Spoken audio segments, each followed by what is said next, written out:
Friends, आज हम बात करने वाले हैं जुबिलेंट फूड वर्क लिमिटेड की। यह भारत में जुबिलेंट भारती ग्रुप की एक लीडिंग कंपनी है।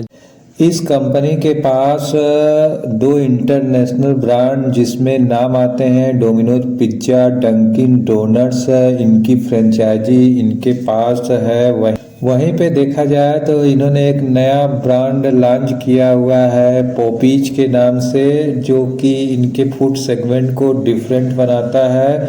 और कंपनी ने लॉन्च किया है home ground brand Hong Kong kitchen और चाइनीज कर्सिन सेगमेंट को, जहां पे ये चाइनीज और हांगकांग डिशेज प्रोवाइड कराते हैं। इनके मार्केट कैप को देखें तो 32,563 करोड़ का मार्केट कैप है। मार्केट कैप के हिसाब से यह लार्ज कैप कंपनी है और यह शेयर इस समय 494 के प्राइस पे ट्रेड कर रहा है। इसने 412 रुपये का लो और 587 रुपये का हाई लगाया था। स्टॉक इस समय 148 के पी पे ट्रेड कर रहा है।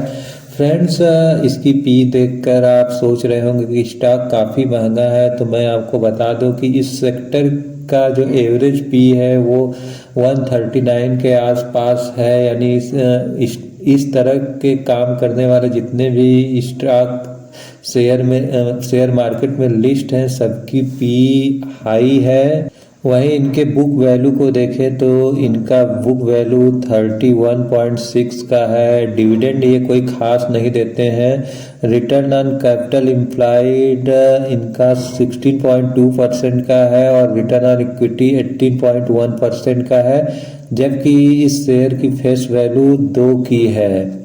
वहीं कंपनी के प्रॉस को देखा जाए तो ये है डिविडेंड 25.1% का देते हैं, जो कि ठीक ठाक दिख रहा है। वहीं इनके कांस पे नज़र डालें तो स्टॉक इस समय 15.6 गुने पे ट्रेड कर रहा है और इनका सेल्स ग्रोथ पिछले 5 सालों का पुअर रहा है, जो कि 11.3% के आसपास बना हुआ है। अब यदि इनके पीयर्स की बात करें तो इसमें नाम आते हैं Devyani International, Westlife Foods, Sapphire Foods, restaurant brand, Barbeque Nation, Coffee Day इंटर्स।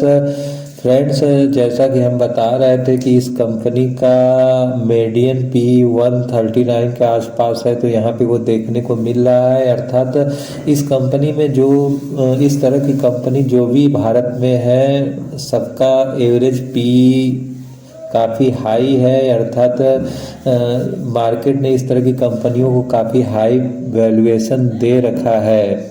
इनके क्वार्टरली सेल्स को देखें तो सितंबर 23 में ये 1369 करोड़ रुपए का सेल्स कर पा रहे थे, जो कि दिसंबर 23 में 1378 करोड़ रुपए का हो जाता है। अर्थात सेल्स में स्लाइटली जंप है। वहीं इनके एक्सपेंस को देखें तो 1091 करोड़ का एक्सपेंस सितंबर 23 में था, जो कि दिसंबर 23 में 1098 करोड़ का हो जाता है। यानी सेल्स में स्लाइटली जंप है तो एक्सपेंस में भी जंप हुआ है। वहीं इनके ऑपरेटिंग प्रॉफिट को देखा जाए तो 277 करोड़ रुपए का ऑपरेटिंग प्रॉफिट बढ़ के 280 करोड़ रुपए का हो गया और ये अपने ऑपरेटिंग प्रॉफिट मार्जिन को 20% पे मेंटेन किए हुए हैं। अब यदि इनके नेट प्रॉफिट को देखा जाए तो सितंबर 23 में 353 करोड़ रुपए का ये नेट प्रॉफिट जनरेट करते थे, जो कि दिसंबर 23 में 220 करोड़ रुपए का हो गया है। अर्थात इनके नेट प्रॉफिट में ज़बरदस्त डिक्लाइन हुआ है, जिसका इम्पैक्ट शेयर के प्राइस में पड़ा है। वहीं दिसंबर 22 की बात करें तो ये 279 करोड़ रुपए का नेट प्रॉफिट जनरेट करते थे। यानी इनके नेट प्रॉफिट में क्वार्टरली डिक्लाइन तो हुआ ही है, ईयरली भी डिक्लाइन हुआ है, जो शेयर के लिए अच्छा कंसीडर नहीं किया जाएगा।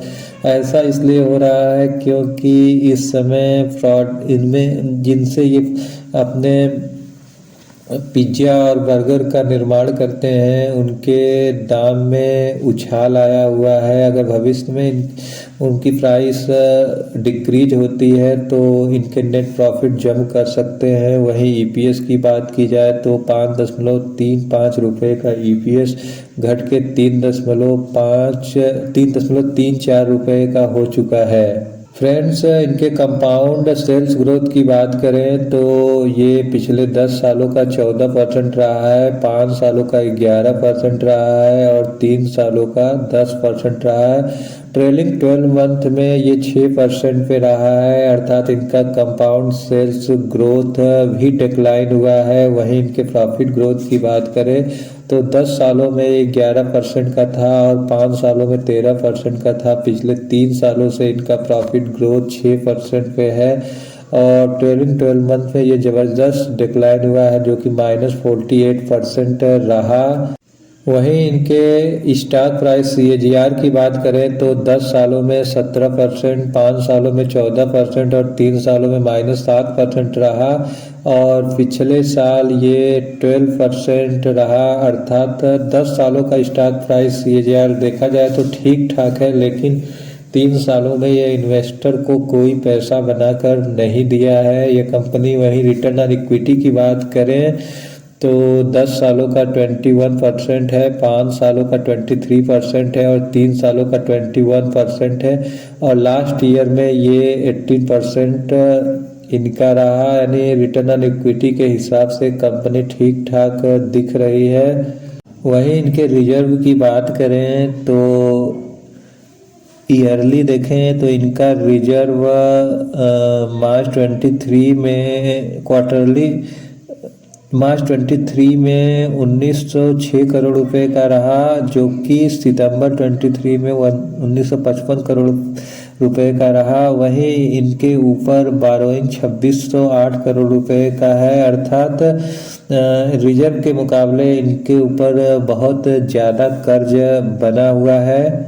ईयरली इनके प्रॉफिट एंड लॉस स्टेटमेंट को देखा जाए तो मार्च 22 में 4,396 करोड़ रुपए का ये प्रॉफिट जनरेट करते थे, जो कि मार्च 23 में 5,158 करोड़ रुपए का हो चुका है। वहीं एक्सपेंस को देखें तो इनके एक्सपेंस में भी इजाफा हुआ है, जिसके कारण इनका ऑपरेटिंग मार्जिन प्रॉफिट मार्च 22 में 1106 करोड़ रुपए का था, जो कि मार्च 23 में स्लाइटली जंप करके 1136 करोड़ रुपए का हो गया है। वहीं ऑपरेटिंग प्रॉफिट मार्जिन देखा जाए तो ईयरली ये डिक्रीज हुआ है, जो कि पहले मार्च 22 में 25% का रहता था, वो मार्च 23 में 22% का हो चुका है। वहीं इनके नेट प्रॉफिट को देखें तो मार्च 22 में 418 करोड़ रुपए का नेट प्रॉफिट था, जो कि मार्च 23 में घट के 353 करोड़ रुपए का हो चुका है। यानी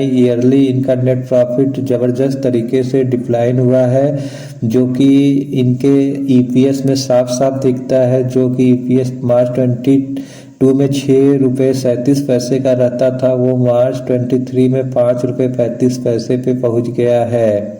डेप्टार डेज की बात करें तो डेप्टार डेज स्थिर बना हुआ है, जबकि इन्वेंट्री डेज 59 डेज से घटकर 52 डेज हो चुका है और डेज पेएबल 198 से घटकर 164 हो चुका है।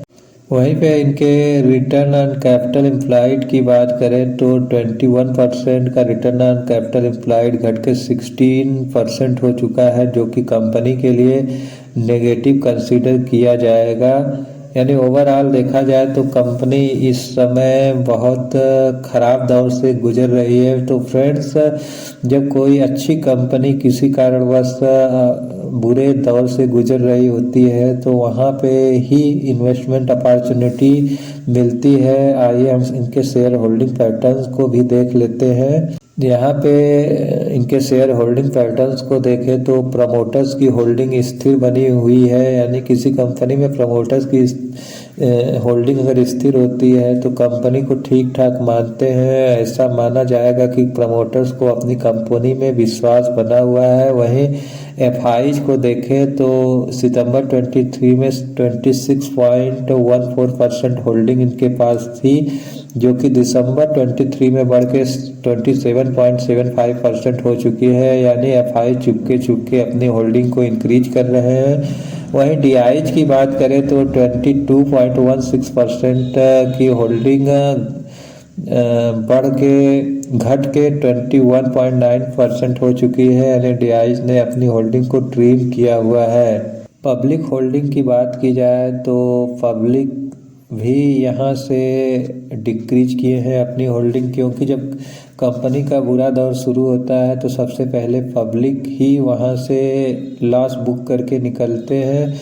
तो फ्रेंड्स, ओवरऑल कहा जाए तो कंपनी ठीक ठाक नज़र आ रही है, लेकिन फ्रेंड्स किसी भी इन्वेस्टमेंट से पहले आपको अपने फाइनेंशियल एडवाइज़र से एक बार ज़रूर बात कर लेनी चाहिए, क्योंकि शेयर मार्केट काफ़ी रिस्क होता है। इसमें इन्वेस्टमेंट अपॉर्चुनिटी है, लेकिन इन्वेस्टमेंट में लॉस या प्रॉफिट के लिए चैनल जिम्मेदार नहीं होगा।